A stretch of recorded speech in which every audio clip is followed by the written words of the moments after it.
I think the last one was a couple weeks ago, so this is exciting. How Oh, often do you do them?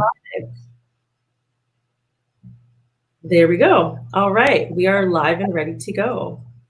Hello, this is Hi. great. Thank you so much, Jackie, for joining us today in the Toronto Pro Artist Network. I'm so honored that you agreed to be part of this conversation. We go way back, Tim. Let's be honest. We go way back. We do go way back. We definitely do. But you have such a broad and deep wealth of knowledge that I know that you can share.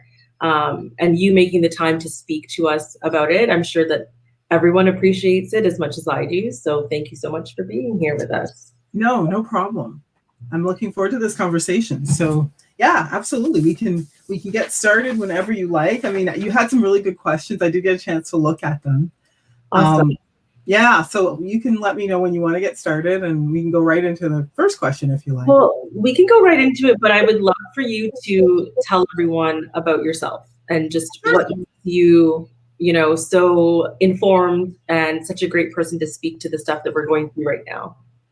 Well, first of all, I was going to say, so I've been in the industry 23 years and was blessed that my business started. I was going to just do this for a summer, and my business started to grow just based on referrals. So I was really lucky.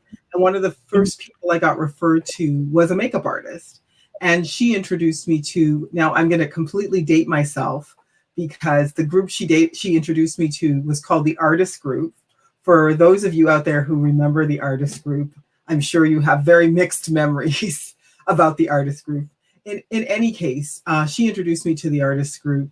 And because of that, I got a chance to work with, learn about the whole artist industry. And, it's been invaluable to me in terms of talking to you now, because in terms of what's going on now, the coronavirus and, dealing with figuring out how you're going to pay your bills, that's something I'm very familiar with as well.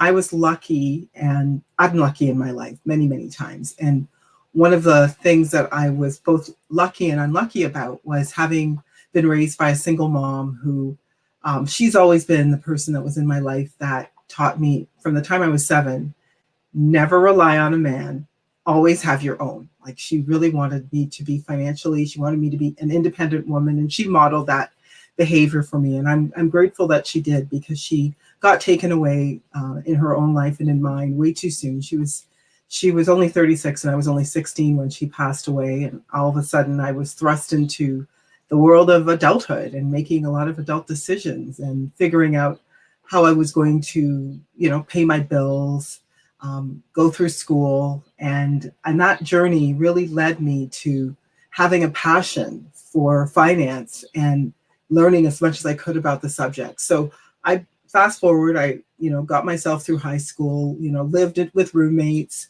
lived on my own, paid my bills, managed to hold down 3 jobs while going to school, did that through university, got my first one full-time job, which was really exciting. And at that time, I'd only been there for 5 years, and then I was transitioned. So that's how random life can be. One minute you're doing something, and it was my full-time job, and I was thinking I could feel secure in this. And then that job, the position was eliminated, and we were going to be downsized. So that's really one of my big messages to you guys is expect uncertainty, prepare. And truthfully, my history has taught me that. All of a sudden being suddenly single at 16, having to work through life. One of the things I thought when I got downsized from this job is what a great opportunity to find another job. It's not like I thought I was going to be with this company until I was 65. Realistically, I didn't know how long I was going to live based on my family history. So really, I wanted to just make the most out of my life. And so at that point in time, someone introduced me to, when I was looking to leave that job, and I was receiving a package, and I had saved because I was so good at saving after really learning to live on not a lot, right? I got really good at budgeting. And in fact, I remember in my teens, people asking me for advice because they saw me living on my own and they thought I knew something. And the truth is, folks, I only knew how to work hard. That's it. So, somebody introduced me to a financial planner. because of that, I met with a first person I ever heard of that had the title financial planner. And I was really enthralled because this person was a she, which is unheard of in the financial industry at the time in particular, and was a person of color. So it was just a unicorn. And when she started to talk to me about something I'm going to spend some time talking to you about, which is how money could work for me. I'd never heard anyone talk about that. I just never even knew that was a thing. And so that led me to think about myself as a woman, as a person of color, as somebody who had financial insecurity most of my life. At that point, I was 26. So 10 years of working really hard. I already was ready to retire, Jen, to tell you the truth. At 26, I was like, how can I make money work hard for me? I really need this. And so I asked her, because I just kept thinking, if I had advice, this was the first money conversation I ever had. And if I had had advice throughout my life, even during those 10 years, really what an impact that would have been in my life. So I asked her, how can I get into this industry? This is something I think I need for myself. And so that led me to get into the financial industry, really mostly out of sheer need. I wanted security for myself. So I learned everything I could about that industry and thought, this is something I want to offer to other people, because during the course of learning how to make money work for me, I was able to amass my own 7-figure net worth. And so now my mission is really to teach people how they can do that. That's amazing. That's incredible. I was here, but I kind of disappeared. That's okay. Technical difficulties. I hear you. It's all good. I got a chance to talk to your community and, be vulnerable with them. And I know I'm in a safe space here and share a little bit about my story. So, going back to taxes have been a bone of contention in my life, Jen, since I was 16. I've literally, my accountant will tell you, I have one of the longest tax files in history. Keep in mind, I've been working 3 jobs since I was 16. Yeah, so you know what it's like when you have income taxes being taken from 3 places. I've been negotiating with the government for as long as I can remember. Really? Oh yeah, because once you basically I'm like, leave this kid alone who's working 3 jobs. Like, don't you have somebody more like with more money, richer than me, to bother about getting behind on income taxes? So listen, I've been there. I'm happy to share my story. So taxes are a passion of mine. Paying as little taxes as possible are a passion of mine, for obvious reasons. I need some of that passion, because taxes are also a point of contention for me, but it's just because it's painful. Mm-hmm. It's painful to pay your tax bill. It is physically painful. It is. So the less money you have to hand over to the government, the better. So that is something we definitely will talk about through our conversation today. Okay, well, so let's start out with I guess just the basics. Mm-hmm. Most of us artists are self-employed. So that's right. Most of us have to be responsible for all of the inner workings of all of the big and little things. Right. So what kind of taxes in general are we looking at doing? What do we need to be doing to deal with our taxes in the first place? Right. So first thing is, if you're self-employed, set up an account that you put at least 20% of whatever you're making in that account to pay for income taxes. Ooh, right? That's a hard number, Jackie. I know, but it's better to put it away and then get to keep more of it than to come up with it later. Because the other part I see with artists is there's a lot of feast and famine that sometimes happens in that industry.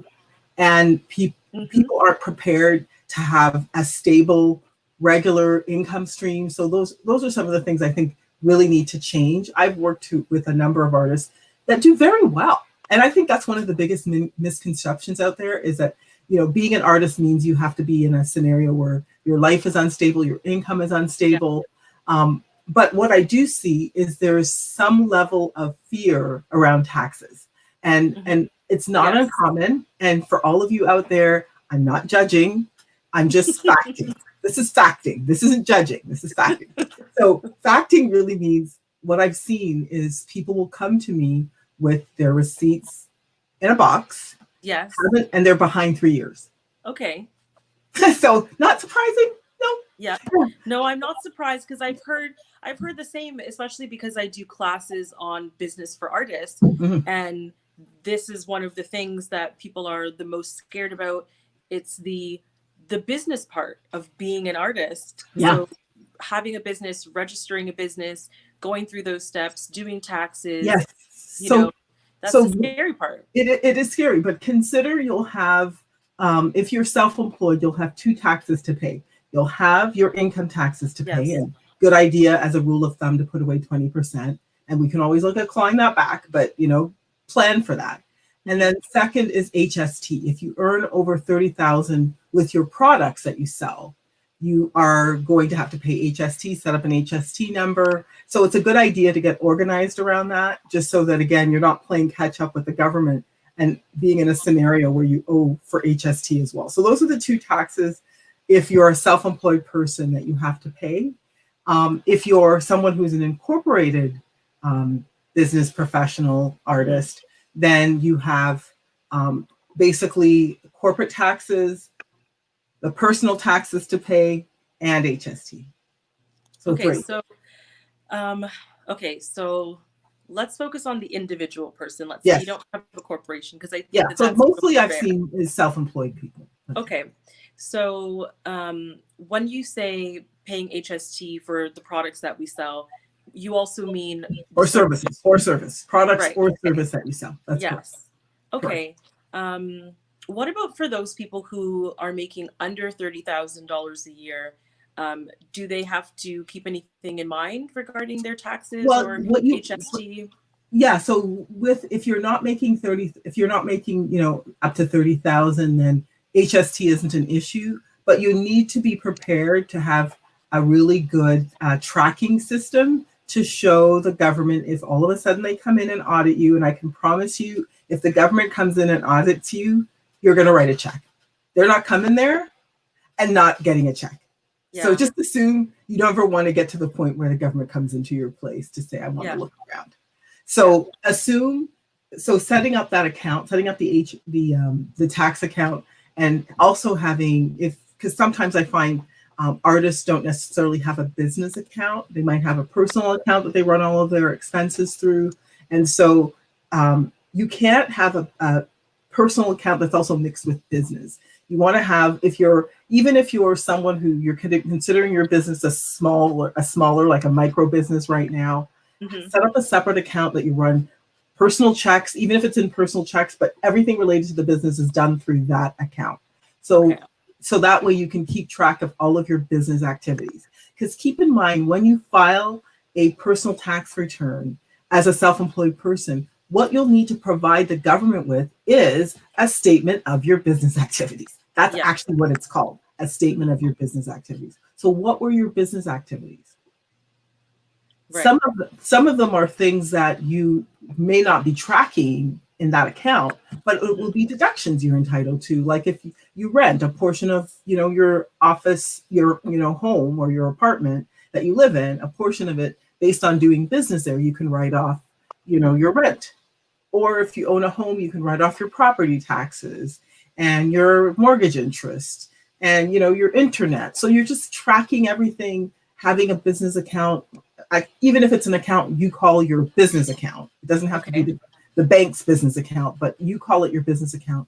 You have everything in that account so you can kind of keep track of what's going on. And it's easier for your accountant or bookkeeper to stay on top of what you're doing as well. And it's going to make it a little less crazy making for you.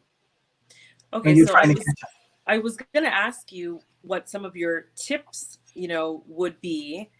So I guess we've got one, which is have a separate account. Yes. First. Okay. And are there things that we should be looking for in terms of like the kind of separate account or the kind of business account that we should be keeping? I just think it's not really. I would say if you're a smaller business like 30,000 or even under 50,000, but definitely under 30,000, you may want to just set up like a personal account that you track for business purposes, right? So you're tracking all your business activities in there. So you don't need a specific account per se. Okay. But, and I see people doing that, but you want to register your business. So you want to have a business number. Yes. And not everybody sets up a business and registers a business number. I mean, if they were my student, then they have done it. But there are a lot of people who don't follow that kind of protocol. And it's really simple and easy to do. Yeah. And you really want to do that because in a scenario like what we're going through right now with COVID, there's certain benefits that if you don't have a business number, you're not eligible for. The government doesn't consider you a viable business. So you're now missing out on benefits that are being available out there. Like even the Canada Emergency Account, Canada Emergency Business Account, CEBA. If you don't have a business number, you're not going to get the some of these entitlements. You're not going to get the loan because you need a business account or business number so that your bank can identify you as a viable business. Right. Are there any other, I guess, things that come to mind for why you would recommend, or things that, I guess, benefits during this time that you know of that you can? But the two would be the Canada Emergency Business Account for people who, like that's a $40,000 loan, and 10,000 of it is not. You don't have to repay back. So that money could go into your pocket and help you, especially now that I think the government was thinking, well, what are going to be some of the challenges with reopening? One of the challenges will be, how will I be able to continue to keep my business running when I will likely have to meet these new standards of social distancing? So you may have to set up your business differently, which means you're spending money on maybe some of this equipment, PPE, masks, et cetera, maybe these glass or these. I mean, I've already had to, my studio's at home, and there are already changes that I've had to implement myself because I finally had some of my first hair clients into the studio this weekend, which was like very nerve-wracking. But yeah, I mean, face masks and face shields and all of the sanitization items that we need. I had to remove some of the soft furnishings from the studio that you're not allowed to have, and had to change out my garbage can because didn't have all these things. So, and it adds up. I was going to say, what do you think that all costs, right? Right. A lot. And then, so on top of that, you also have to, that's going to take more time. So basically the time in between clients are cleaning, factoring all of that in, which means on that, and you're basically practicing social distancing with clients, which means you can only have so many people in your shop at one time, which means you'll have potentially 50% less traffic. Yeah. And you might need that time just to get through all the people you need to get through during the day with all the other additional things that you have to do. So how do you keep your business open during that time? CEBA becomes really important. For that 40 grand can make that difference, right? In keeping your doors open. Have you found that it's an easy process to apply for? Have you walked any small business owners? I have. So it's the problem with CEBA is there's been a number of issues with qualifying. So if you've, there's been some instances where, and so they've just actually expanded who can qualify. So it will likely mean, 80% of people will qualify for, so they've really opened it up for smaller businesses to access. The big thing is the business number. Yeah, because you can't even have a conversation about it if you don't have a business number, right? That's right. Okay. That's right. But you should check with your accountant. Like what I found is a number of my clients have been going through this with their accountant. So if you're self-employed, small business, so you don't have employees, the two biggest benefits would be the CEBA, so the Canada Emergency Benefit Assistance Program, and then the second one would be CERB, the Canada Emergency CERB, Canada Emergency Response Benefit. Right. I think that the CERB is the one that most artists have been utilizing at this point. That's right. So $2,000 a month it works out to, and they've just extended it for another 8 weeks for people who aren't yet ready to reopen. Which encompasses a lot of us because although hair is allowed to reopen in stage 2, makeup is not yet allowed to open. That's right. stage 3. That's so, right. Yeah, so we're still waiting a little bit longer. So even being able to operate even my own business at about 50%. That's right. And then with the slowdown, the sanitation, the PPE, That's right. That's what like you can only do about 25% of your regular business right now. That's exactly it. So that's why I'm like the lifeline for a lot of small businesses will be getting access to that Canada Emergency, the Canada Emergency savings account, bank account. Okay. So that you have access to that 40,000 to help you kind of get reorganized to to have your business be able to deal with social distancing. So I guess my question is, in terms of receiving those benefits, is there any issue that you can potentially foresee or things that you think that we should be aware of in receiving those benefits that might yes. So down the line, like yes, I could. So there's a couple. Surprise. So right now we're in this reopening, right? So I know that there's been talk of the government, which is, what if I make 2,000 and not CEBA, the CERB pays me 2,000 and my business only makes 2,000. In a scenario like that, the government isn't trying to discourage you from working, but don't be surprised if at some point in the future, if when you do your income taxes, they can show, well, you received the money and you potentially didn't need it, then the reality is you'll likely have that clawed back. I can see the government doing some kind of means test. Okay. When I say a means test is they'll look at your income for this year, because keep in mind you would have received the CERB, Canadian Emergency Response Benefit, if for some reason you were making at least 30% less than you were last year. Okay. So they have your income tax information, so they can. Right. At tax time, if all of a sudden you caught up, you could be in a scenario where you owe that money. Okay. Like, so if all of a sudden when they look at, because I know for sure with the amount of money that the CRA has paid out, like the billions they've paid out in benefits, I'm not saying that they're out to get people, but they want to make sure anybody who a little bit. Well, they just want to recoup. They want to make sure if people who didn't need the money got it. So if you didn't need it, they're going to want to get that money back. So I can appreciate that, our economy is in some trouble and they just want to make sure that the most vulnerable people receive the funds. So expect that if you do well, there may be a clawback. You may face a clawback. Okay.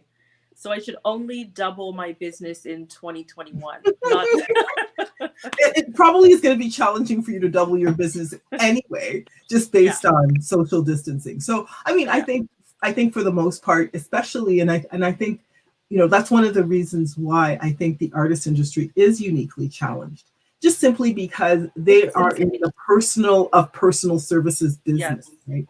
And so the chances are they're the last to reopen fully, and they were the first to close. You know what I mean? So that's why I started off talking when I was saying I'm uniquely qualified to talk to this group, because ultimately it's about preparing.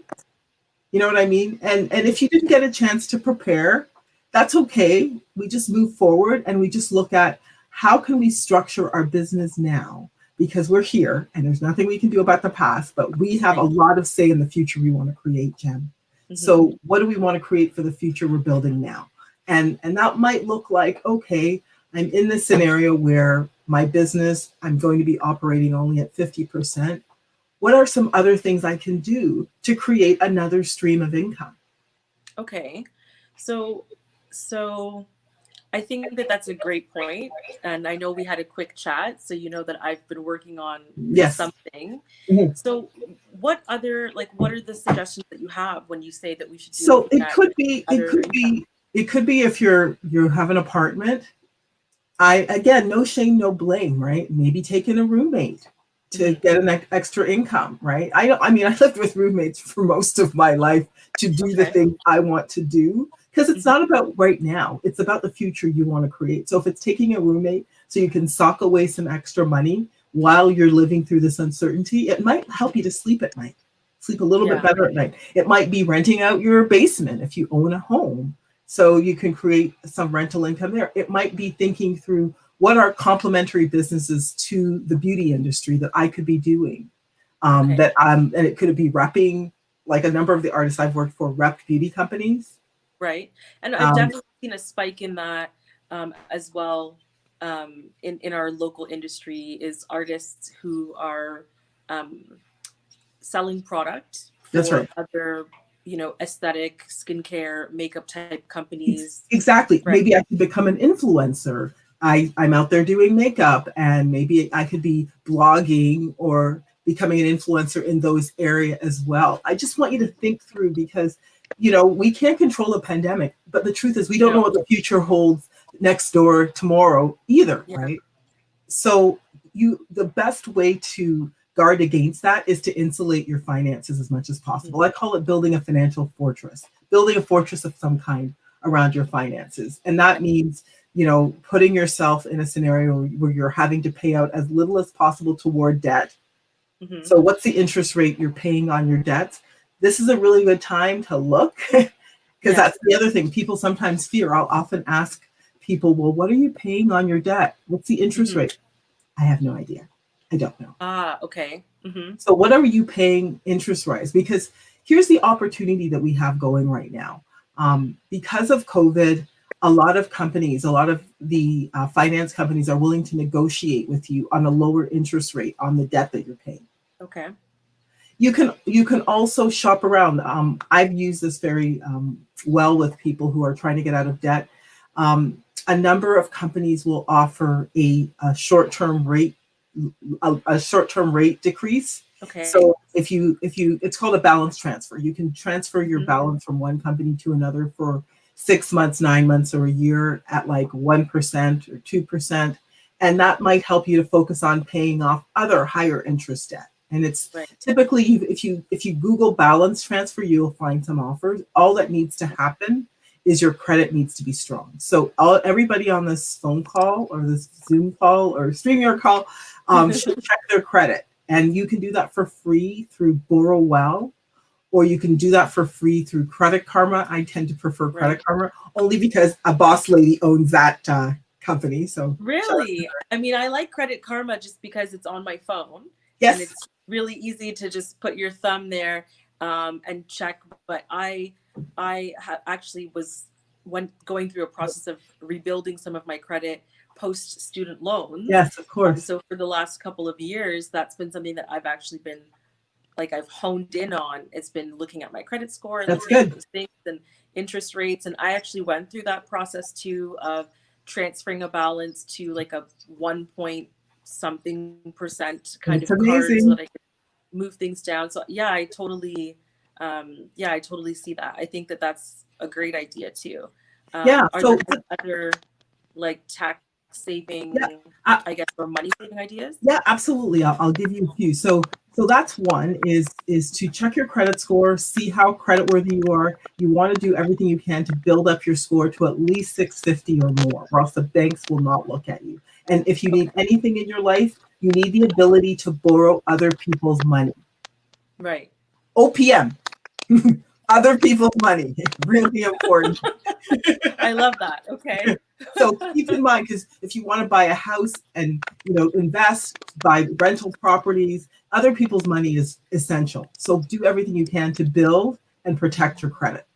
But we're in this really interesting time, right? Because the other thing I've seen with working with makeup artists, it can be a fairly it's a business where you have to look a certain way and keep up a certain appearance. And some people fall more victim to that than others, right? Mm-hmm. And the artists that I've seen do well live below their means, so they're not spending more than they earn and doing this catch up all the time on this wheel. Right. And I think COVID has been this mixed blessing, right? It's blessing curse, because you get to reflect, what do I really want and what do I really need? So this is a really good time to revisit your budget, see where you're spending your money, because maybe there are places that you were going to be spending your money this year that you're not anymore. Maybe you're not spending money on clothing, because where are we all going? Kind of nowhere or various places. And the other piece is you're probably not driving anywhere near as much as you thought. So what are you Right. spending on gas? Like estimate, and this is really crucial. Thinking about the future is so essential, right? So I like to call like to call our looking at your finances and building a budget, not a budget, but building a spending plan. So what's your spending plan for 2020 and how has it changed? So we know you're not spending as much as gas. Estimate what you think you're going to spend on all of your fixed and discretionary costs because there's some savings coming to you, right? You're going to save on car insurance because you're probably not going to spend as much as you thought you were going to spend on your driving. So you can call the insurance companies for a break on that. If you have health insurance, you can call your health insurance company for a break on that because a lot of time was lost between February and June where nothing was open, and sometimes some things are still not open. So what kind of discount What can you about your business insurance? Would you include that as well? Like to call your business insurance? Absolutely. So if you had a business, so let's say your business is somewhere other than your home and you're paying for business insurance and you're not there, there might be some opportunities to reduce your costs because you're no longer working in that space and the space might be closed up. Okay. So what can they do? So definitely revisit all the insurance packages that you have that are, home and auto, business, to see where there are opportunities to save money. Okay. And like I said, reach out to the lenders that you have debt with to see if there's opportunities to reduce your interest rates. If you are going through some rough times, as you might have heard, there is rent deferral, and the rent deferral has been extended for another few months as well. So landlords, first of all, cannot kick you out because you can't pay rent, and you can ask for a deferral, and that's been extended. It's been extended another 2 months. Okay, so there's a lot of resources that people can tap into. Yeah, absolutely. Same thing with a mortgage. Yeah. Same thing with a mortgage. So you can defer your mortgage as well if you need to. Okay, and I know that some people are struggling with, if they have studio spaces, with landlords having to be the ones to do applications and things like that. Yes, that was about that. Yeah, that's a really big challenge. So I actually just recently did a live about this. So landlords, for the most part, have not applied on behalf of commercial tenants to get that 75% break on the rent. And so just in the last couple of weeks, the Ontario government banned evictions, commercial evictions. Oh, wow. Okay. Yeah. That so makes that's a huge difference. What's that? It'll make a difference because if you can't evict the person living or not living, renting your commercial space, you're more apt to talk to them and work with them. And I think that should have been the thing that was done right from the outset. Yeah, I agree. And I think it would have made a huge difference. Yeah, because there's already business owners who've had to close up. They said that June was a really crucial month, that 40% of business owners who had commercial properties were going to go out of business if this didn't get fixed. I mean, most business owners don't want handouts. This isn't something they've caused. It's not like they stopped working and asked for a handout. This is a situation they've been forced into. So I'm really glad that they figured out a way to fix this. Yeah, me too. I can't wait to see what happens. It's definitely an unprecedented situation, I think, for a lot of us, but it's forced us to think of things outside the box. And I mean, we're creatives, so that's what we do best, So I feel like these conversations just help people to just like open your mind and start thinking outside of the box in terms of like what you can do and how we can make changes and like all of the things that you mentioned and suggested to us. Yeah. Exactly. And it's about resilience, right? And I love talking about resilience. And that's why I share my story about, having to become resilient myself, because the truth is there's no blame here, right? It's not like the people who had these businesses were doing badly and this happened. It's, life happened. And so now the decision is ours to figure out what we want to do next. How do we want to proceed? And that's all you can do is build the future you want to create. The past is already gone. So it's sitting down and working out a budget, looking at, so chances are, even what you like, say, for example, if you're someone who the government normally would send, you would receive a quarterly installment notification. For those of you out there who've received those quarterly installment notifications. Yes. So you know who you are. We won't name anybody. But in a nutshell, if you are one of those people, chances are you will not owe that quarterly installment if you didn't make the money that you made the previous year. So don't feel compelled to make the quarterly installment when you now know that at this point your business, because the government just uses that as a basis based on looking at the income you earned last year to say, okay, you owe us this. But the assumption is that you're going to earn the same amount of money or more than you earned last. More, yeah. So don't feel compelled to pay that. What you'd really want to do is by October, check in with your accountant to see if you've made enough payments based on what you've made for the year. Mm-hmm. Okay. So in terms of an accountant, I guess what should we be looking for if we do, and do we need to have an accountant? Can we handle taxes and finances on our own? And if we do, if there's an accountant that you think that we do need, what kinds of qualifications or qualities should we be looking for in someone to help us with this? That's a great question. So I would definitely say taxes, as I said, is a big point of vulnerability I've seen with the beauty industry. So for those of you who don't mind, doing the legwork, there's a lot of software out there. In fact, even UFile or eFile can help you to file your income taxes if you so choose and you feel compelled, right? So it is available. It's just that having an accountant, and I would say especially an accountant who understands your industry, understands the kind of deductions you're entitled to, understands, is willing to go to bat for you too. So don't be afraid to interview an accountant. And for those of you who want more information on how to do that, I have a whole article I wrote on questions you should be asking an accountant before you decide to take them on. So you can vet them, but definitely interview them. First of all, trust your gut. If you're sitting with somebody you just don't feel comfortable with, and that goes for financial planner, accountant, run. Don't walk away. Run. But truly, the accountant should be familiar with your industry, because what if you're opening up your beauty business and you've decided, you know what, I want to actually do something really big. I want to set up a factory where I'm selling my own makeup products. There could be grants.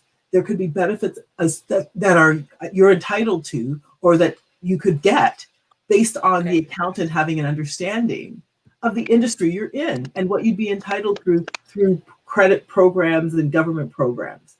So it's helpful to have an accountant that's in the know about your industry. Okay. Or is willing to do the legwork. Because the other thing too is, if I'm an artist, if I'm a makeup artist, are some of my clothing deductible? Do you know what I mean?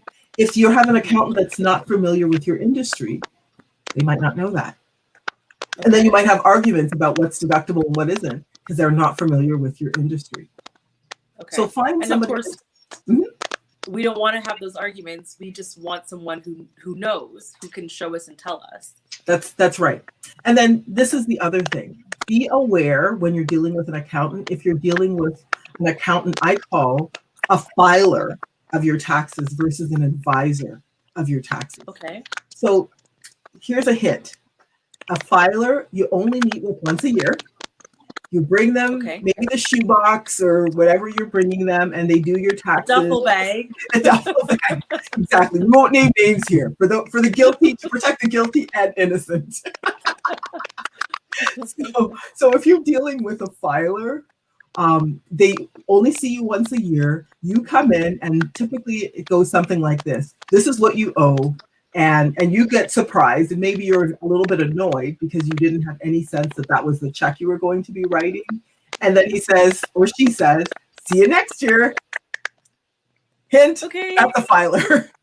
Versus an advisor you'll talk throughout the year. You can do things like do something called a mock tax return. So you can get all of your information together ahead of time, and they can put it all in their software and give you an estimate of what your taxes would be, and if there's different tax strategies you can employ before the year is over to reduce your taxes. Should you defer, like if you're getting more money coming in, and it's coming in like December 15th, and you've already met your threshold for what you want to pay for taxes this year, you might try to defer that into the following year. So things like that. So you can have these conversations that you're doing things in your business, like maybe you're buying a house, maybe you've been showing a little less income for a few years just because you're trying to pay as little tax as possible to keep more money in the business, to invest in the business for later on.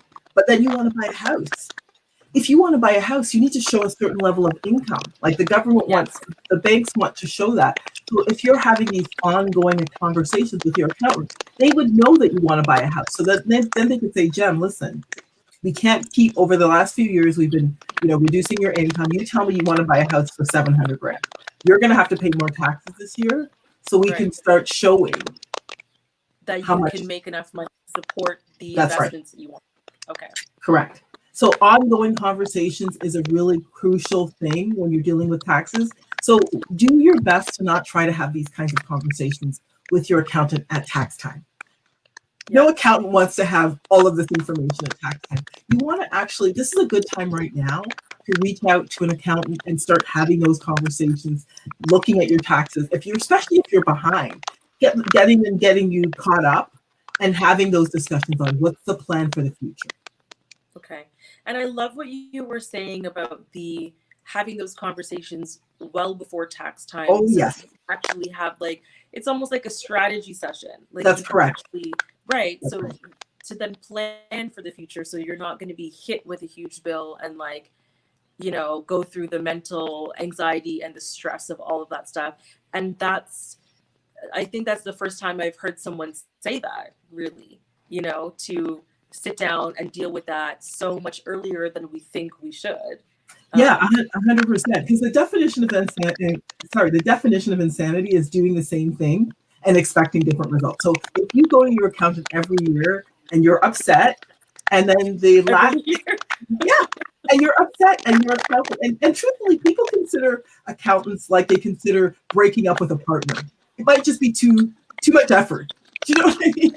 Mm-hmm. You're like, you know what? He's not the greatest, or you might say she's not the greatest. She's not the worst. Cheaper to keep her or him. Okay, yeah, because so it's more kind of like just go along to get along, and you're not necessarily happy. And worst of all, they're not working on your behalf to make your money look good, to pay less taxes, to keep more money in your pocket. That's a good reason to leave. Okay. So I think there are a lot of artists, especially because so many of us are self-employed, where when it comes to spending money on things for our businesses, like registering businesses, dealing with taxes, hiring an accountant, getting business insurance. I mean, we've walked through all of this stuff in the series that we're doing right now that you're part of. And I think that people become really apprehensive when it comes to this kind of stuff. What are some of the, misconceptions about hiring an accountant that people have? And I already know that one of them is going to be how much it costs, but I know that there might be a few others that you might have in mind.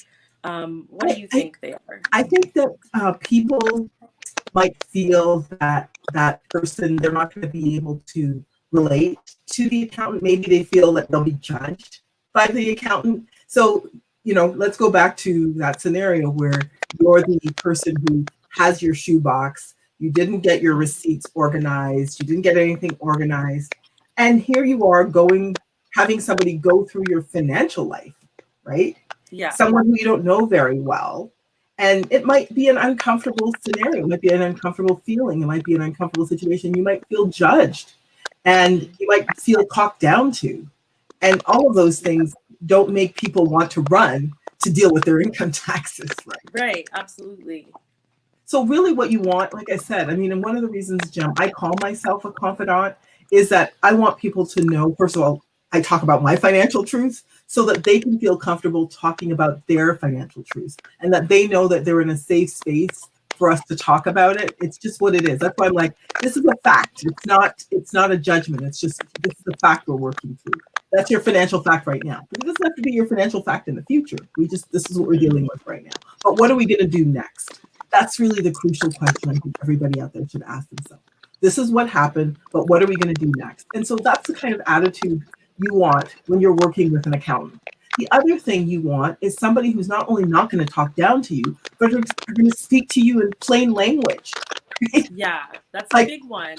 Yes. So I've had many of clients that I end up going to their meetings with their accountants, or I'm doing like Zoom calls because they're like, Jackie, what did he just say? I have no idea. Translate that into how this is going to make this better for you. Yeah. But then you can just ask them, I don't understand what you just said. Could you translate this into how is this going to help me? Yeah. It's your money, it's your financial life, you're the one paying the tax bill, not them. So they expect that they need to hold you accountable, but you hold them accountable too. So it should be like a reciprocal relationship. Yes. That you can. Yes, it's not free. They're not counselors, right? This isn't a social service. So if they're going to offer you a service, they need to stand behind it, but you need to know that you're going to be able to hold them accountable. This is what I need. It's like any other service. And if you're not getting what you need, like financial advice, you can walk away. You can fire your accountant and move on. You can break up, even over the phone. Even by a text message. Jackie, I don't want to break. I don't want this relationship to be over. Exactly. It's not working out, Jem. We're not going to make it. What? Oh, I'm so shocked. Okay, well, I hear everything that you're saying, and I think that makes sense, because how can you feel comfortable to talk about money if you don't feel comfortable with that person and how they talk and how they conduct themselves? No. And there could also be gems that you should be telling them that might help your tax situation. Because sometimes I'm like in meeting 2 with a client, and we're looking at their financial plan, and I'm like, you told me one thing, I'm looking at your financial situation, something's not aligning. How come you paid? What are you doing while you're paying less tax? And they're like, oh, I take care of my mom. My mom lives with me. And I'm like, that's a tax write-off. Did you know that? If your mom lives with you and you're taking care of her, a senior, there are benefits to that. If she's disabled, that might be another tax write-off. So you have to feel comfortable to tell the person you're working with. That's right. Yeah. So that you can make sure you're gleaning every opportunity that's available to you from a tax perspective. And even when you're working with a financial planner, same thing. So this is the hard question. How much should we expect to pay for an accountant's services? What is that really going to cost us?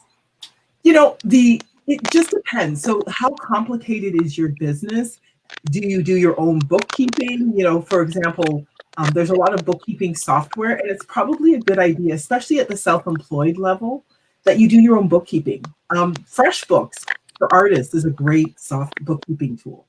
So I recommend that you check out FreshBooks, because then as you do things, you can just file it. You can just scan it. Like these days, you can scan your receipts. You can input things, and it'll make it really easy for you. And if you're billing people, it'll send reminders out. So it depends on how much of the work you're taking on versus how much of the work the accountant's taking on, right? Okay. But it's like somebody who's self-employed, it could range anywhere from like $300, $350 to $1,000. It just, like I said, it can only warrant that if your income and your financial, your tax situation is more complicated, right? So that's typically the range.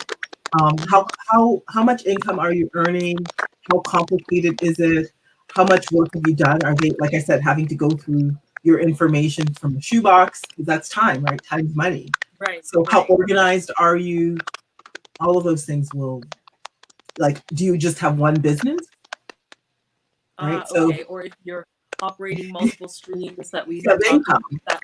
Okay. I'm a nightmare for my accountant, because I have like my real estate, speaking, so how many different things, but at the end of the day, it justifies what we're doing, because we're still looking at so you have your own accountant? You don't do your own accounting? No, my scenario is just too complicated. And that's the other thing, is I don't love taxes, so consider what you want outsourced, so you can focus on your zone of genius.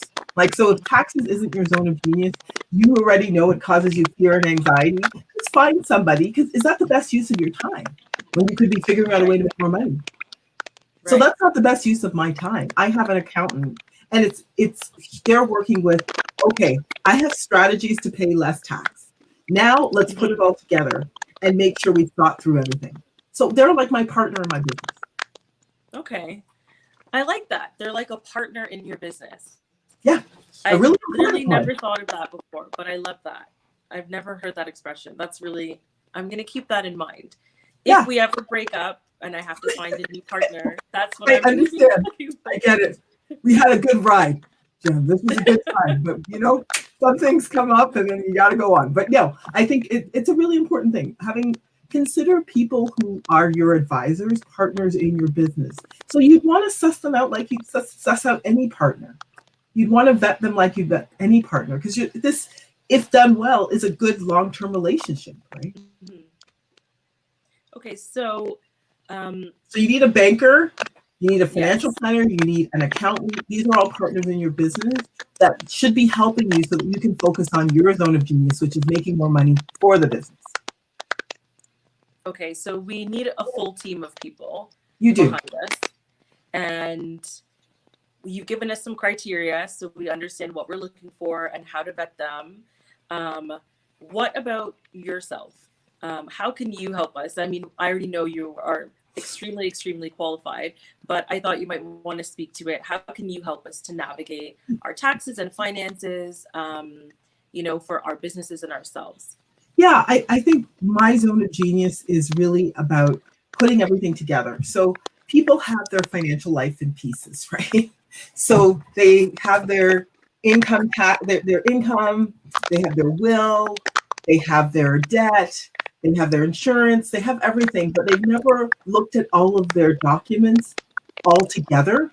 Mm-hmm. And they've never thought about how those documents either reflect or are aligned with what they're trying to achieve, what their goals are, their financial goals are. So they don't know if those things are aligned or not. So I'm all about figuring out alignment. So when I look at somebody's financial plan, I can look at, okay, well, you told me you want to retire in 5 years. However, your investments are only earning 3%, and you need as a minimum return, you need 5%. How do we get from here to there? Right? So it's just what are actually your goals? Have you thought about the future? Remember, it's all about future thinking. Have you thought about the future you want to create? And what have you done so far? Because my mission when I talk to people again is to hold them accountable. So let's look at, I do something called what's your financial IQ? I give everybody that I work with a half an hour strategy session to look at how they can build their financial fortress, build their financial IQ. So we look at, well, what's your circumstances now? What's either the next step you should take to improve your financial circumstances? Or, maybe you're someone who we should be sitting down and looking at all of your documents. It just depends on your life stage. If we're going to do that deep dive where we look at all of your documents and figure out what your long-term financial strategy is, or are we looking at some tactical things? What do we need to do tomorrow? Sometimes people say to me, you know what, I need to get my taxes cleaned up. I need to get out of debt. I need to start putting money away for the future. So we focus on those things. It's just, do we need to go tactical or do we need a plan? But either way, the key thing is, how can you build your financial IQ so you have more money working harder for you tomorrow? You're not working as hard as your money all the time. What's the point of that? Right. Okay, so how can we get in touch with you? How can we, go through this financial IQ quiz process situation? Mm-hmm. How can we do that with you? Yeah, so go to my website. There's also all kinds of financial literacy videos. I have all kinds of resources on. Yeah, tons of stuff on my website. But the actual What's Your Financial IQ is downloadable from my website, and somebody from my team will reach out to you and book that half an hour strategy session. So we can look at, what can you do tomorrow to improve your financial circumstances? Again, we can't do anything about the past, but we have ultimate control about the future we want to see. Yeah, amazing.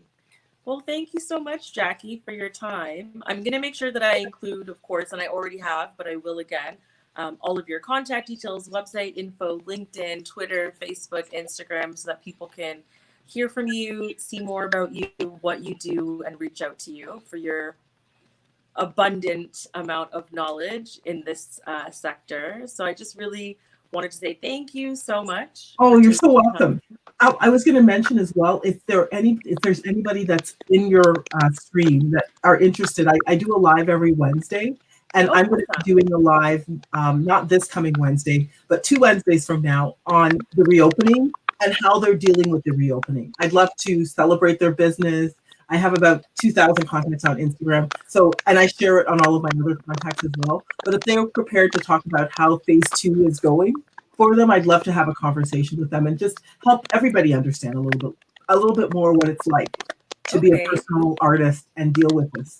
And where can people watch that video or be part of the conversation? Will it be live streaming? It will be on Instagram. So if they message, they can also direct message me on Insta, which my handle is there. I am Jackie Porter. And like I said, I'd love to talk to some of these artists about what they're going through in phase 2 and just shine a light on what's happening to the artistic industry during COVID. It's a challenging time.